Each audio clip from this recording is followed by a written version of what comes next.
All right, everybody. We're back in the third installment of our Small Business Spotlight series with Kevin Cross of Accept by Phone. Kevin, once again, thanks for coming back and sharing some stories with us. Sure, I'd love to. So, we're both small business owners.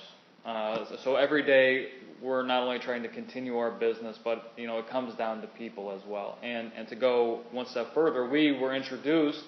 Our relationship started here. Because we share the same Christian values. We were introduced by someone who knows both of us on a personal level. And I think that's always something that's important when we talk about small business. It is valuing people and the role that they play in their family, in their community, things like that. So as you think back to some of the previous stories, previous relationships, and how far back do those original customers or people go? Sure. I have customers that have been with me for 11 years now, and I think it goes back to the personalized relationship, and I'm always looking for a good service to provide them as far as the credit card processing. That is, one, both inexpensive, and two, that is going to work efficiently for them. Yeah, and I think from that standpoint, we can take the Christian angle of it as well as saying, what value do we provide to people, right? Obviously increased sales and that those things help as well. But the line that I always use is that while sales are important, it's the love of money that is the problem, right? Money in itself is a tool to be able to accomplish certain things to help other people. And if we can help people earn more money, then that's obviously going to be a benefit. Yeah, absolutely. I agree. And I just wanted to add one thing to that, John. When I first started Accept by Phone, I did get concerned because it's such a micro, there's not a bunch of reoccurring fees that we make income off of, and I wasn't quite sure, would this even work? But what I found is by providing a good service, that when the customers have found out about it, we've gotten customers, so it's been a win-win for both of us.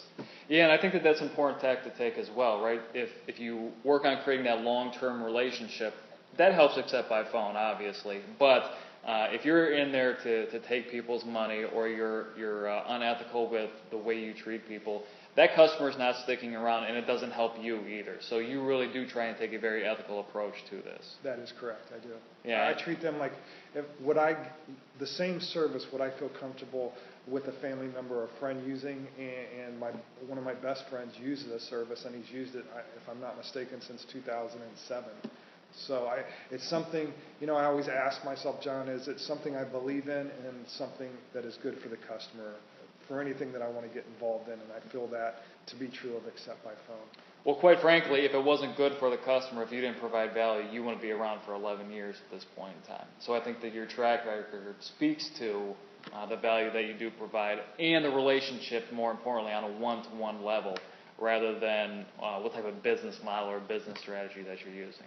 So I think at the end of the day, what it really comes down to, whether it's Accept by Phone or any of these other small businesses out there, you have to meet people where they are. You have to learn what their specific situations are. You have to be able to help them inside of their business, their home, and really do provide them value. Now, the short term, but more importantly, the long term as well. I agree. Wonderful. So I want to thank Kevin for sitting with us today, providing some of the lay of the land about how he operates, and what are some of the morals and values that he brings to an interesting industry, quite frankly, right? It is interesting, John. All right, thanks for your time, Kevin. Thank you, John.